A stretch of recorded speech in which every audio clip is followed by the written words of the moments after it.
Welcome back to Chasing Brighter, the podcast created as a guide to living brighter, more connected, and real.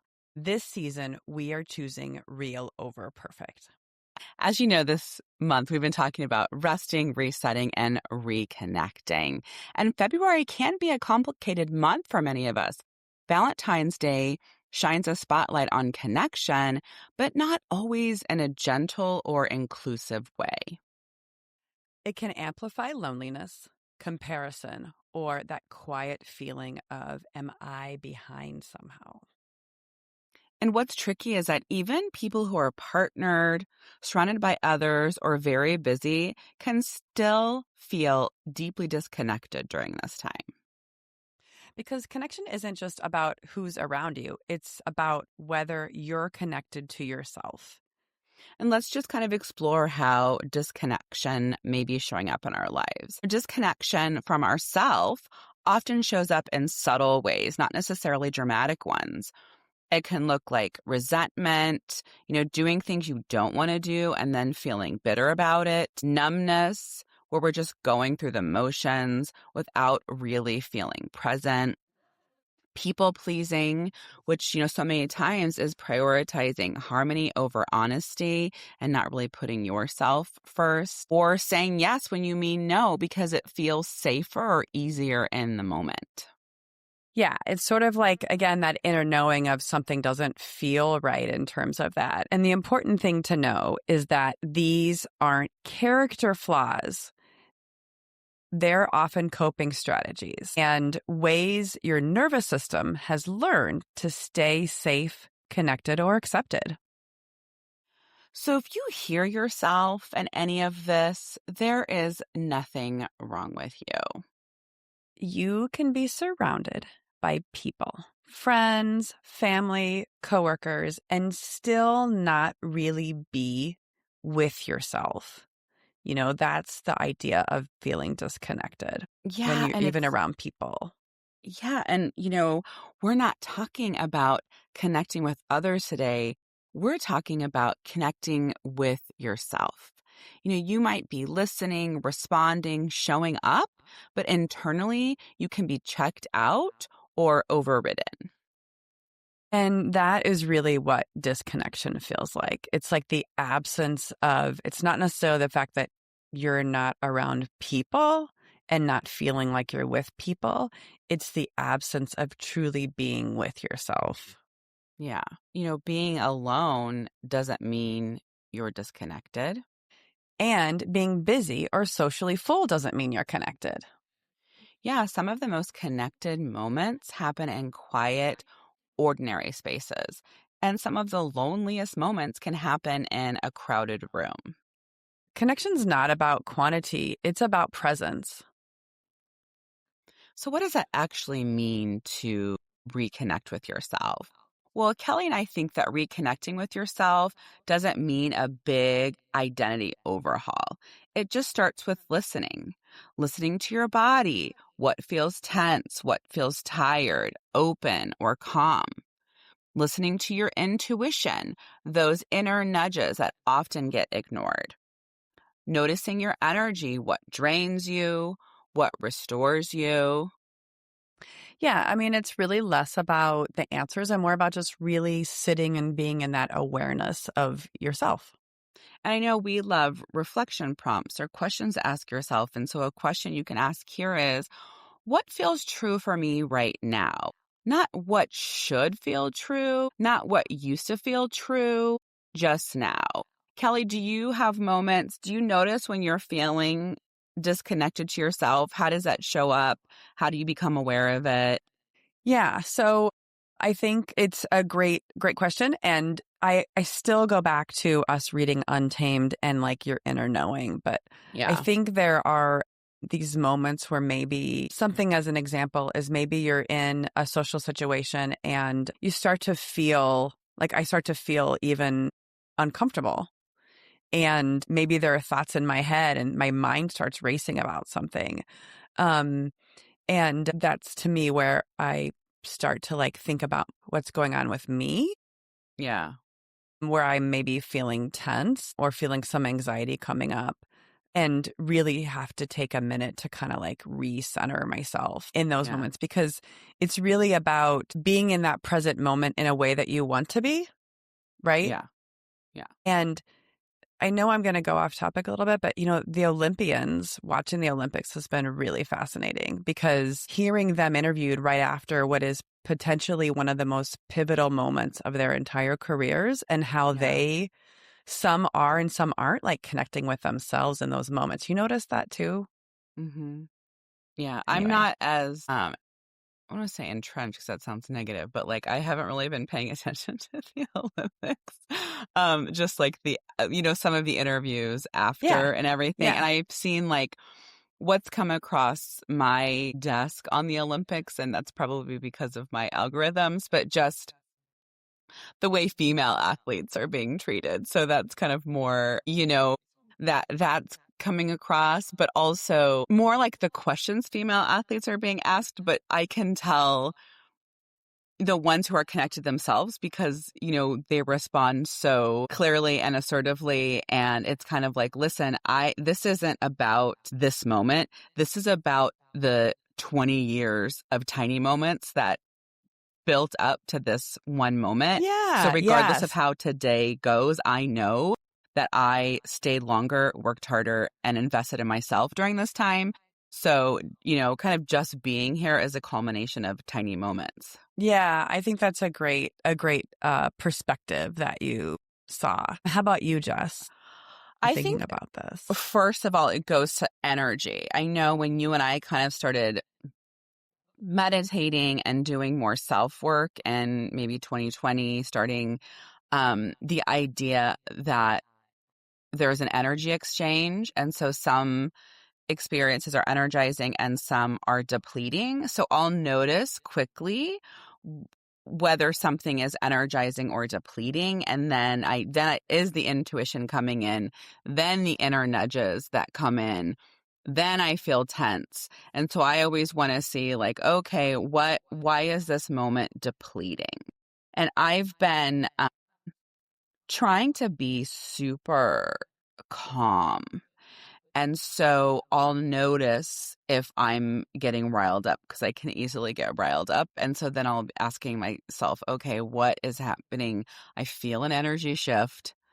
The springtime for me for years has been crazy because I have 3 children and my children play sports. And so this is a crazy time. And so I want to be present and calm in my home and be a calm force and not like, get your clothes, get your bag, I want to be calm. And so if I feel depleted, I don't want to, have an explosive home. And so I notice, okay, what's going on? What's happening here? And, so much it goes to that self care. Okay, what do I need to do to help myself there? And so that is right because I'm staying connected and I'm not letting all of these external forces like put me on a different path that's not where I want to be. I don't know if I even made any sense there. Well, as long as it makes sense too. But no, I think when you were talking, I was also thinking about what really kind of like resonated me with what we talked about so far is this idea of being in a room of people but feeling alone. Mm-hmm. And I definitely have been feeling that. Yeah. And it is kind of weird where I almost feel like my friendships are shifting. And Same. so I don't know what I think now that like I'm glad we're talking about this, because I feel like what I need to do, it's not even about ending or stepping back from things in some way. It could be, but also like I need to kind of shift my perspective of what I'm getting out of those gatherings, right? So Yeah. where it used to be always talking about your kids and blah, blah, blah, blah, blah, I don't have that anymore. My kids are kind of growing to be more independent and they're not part of my identity. I'm trying That's to what kind of work I on don't think myself. it's the age of your kids. I think you've been working, we both have, of developing a full, happy life where when things were off balance, like our kids were like 75% of it. And so that was like our Yeah. everything. But like now you have other interests and you don't over identify with that role. Yes. Yeah. And so maybe right now, a lot of my social circles, or not a lot of them, but some of them, or whatever it is, tend to be like maybe the topics tend to be about kids and the trials and tribulations of things that are kind of like my value set is shifting, I'm wondering. Yeah. And so Yeah. I think I don't know if I don't think it's me ending those friendships. I think it's me thinking about how to shift and like reconnect with those Yeah. people in other Yeah. ways. Does that make sense? No, And totally. I've always been, and I think you have been too, but I don't like age is just a number to me. I'm friends with people of all different ages. Totally. And I think it goes back to just people who I like connecting with as a human, Yeah. not so much maybe, and there are other things. So I don't know. This is an Well, interesting I think topic. it goes back to like, I know I've talked about this a million times and we have a reel about it, but when we read that book, The Good Life, Hmm. and how people who are happiest have healthy relationships, and they had that audit, the friendship audit of like, write down the 10 people you interact with the most. Identify whether the interactions are depleting and energizing. If they're energizing, how can you see that person more? If they're depleting, can you make it more energizing? If you can't, how do you set boundaries around it? And so it's not like, oh, this interaction is depleting, that person's dead to me. It's like, can I make this more energizing? And so I think that's where you're at. What you're saying is, okay, this was depleting. Can I make it more energizing? So maybe that's my fault here because I used to talk about my kids all the time. So let me see if I can ask Susan to go for a run. And then we talk Yeah. about something else. And then Yeah. I find like I love, when Taylor Swift had said she says something about your energy is, what is it? Your time is a precious commodity or something. And so not everyone just gets to have your time and energy. And so I feel that way. Like I feel like my time is very precious. And as we get older, my social circle is getting smaller and smaller and smaller because I'm like, dude, I only have so much energy to give, and I want to be with someone that is just it's going to be great and energizing. And Like that you don't doesn't get a mean lot of chances to yeah, like and get out. and So, it doesn't mean like, oh, obviously things happen. Like it doesn't mean like, oh, you're having a rough time, I'm not going to talk to you anymore because it's depleting. It doesn't mean that. yeah, I Obviously I'll be understand. there for my friends struggling. But and this all goes back to, again, it's like for years, I carried the emotional weight of all of these friendships and did all of the work for these friendships and then didn't know why I was a resentful or angry person, right? So because I wasn't connected to what do I want? What's happening for me? And Yes. so Yes. it's like self-connection is just a slow progress and a slow project for yourself, I guess. And so it's like, how do you build that? And so Kelly and I think it starts with sitting with quiet and asking yourself some questions. So we have some reflection prompts for you today. And this isn't about just fixing yourself overnight. It's slow awareness, right? So we have a Yes. few gentle questions for you to sit with. You don't have to journal. You don't have to solve this. Just notice what comes up for you as we explore these questions. Yeah. So these questions are an invitation to really reconnect with yourself. It's not about changing who you are, anything like that. It's really listening. So often, connection happens quietly. We move through our days responding to noise, expectations, and habits without pausing to check in with what's actually happening inside us. Yeah, and these prompts kind of like gently interrupt that like autopilot that we tend to fall into, and help you notice your internal landscape, which is, really parts of your life that feel loud, moments that maybe feel very nourishing, or maybe there are places where you may be moving out of habit rather than alignment. Again, there's no pressure here to fix, decide, or act. In fact, removing the need for action is what makes this connecting. When you allow yourself to observe without judgment, your nervous system experiences safety, and safety is what makes self-connection possible. So this is not about fixing. There's no action plan here. This is just noticing. Very easy. Yes, so this is awareness as the first act of self-connection. So, what feels noisy in my life right now? Not wrong, just loud. What feels nourishing, even if it's small, especially if it's small. Where am I saying yes out of habit instead of alignment? So, why does this matter? Why does self connection matter? When you are connected to yourself, relationships feel clearer. You're less reactive, you're more honest, you're less likely to abandon yourself to keep the peace. And boundaries feel kinder, they're not as harsh. Choices feel steadier, not perfect, just more aligned. Reconnection doesn't just happen internally. It can also start in our physical space.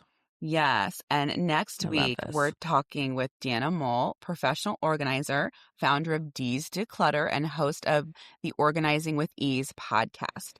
Deanna talks with us about how decluttering and organizing can be a powerful way to reconnect with yourself emotionally, mentally, and physically.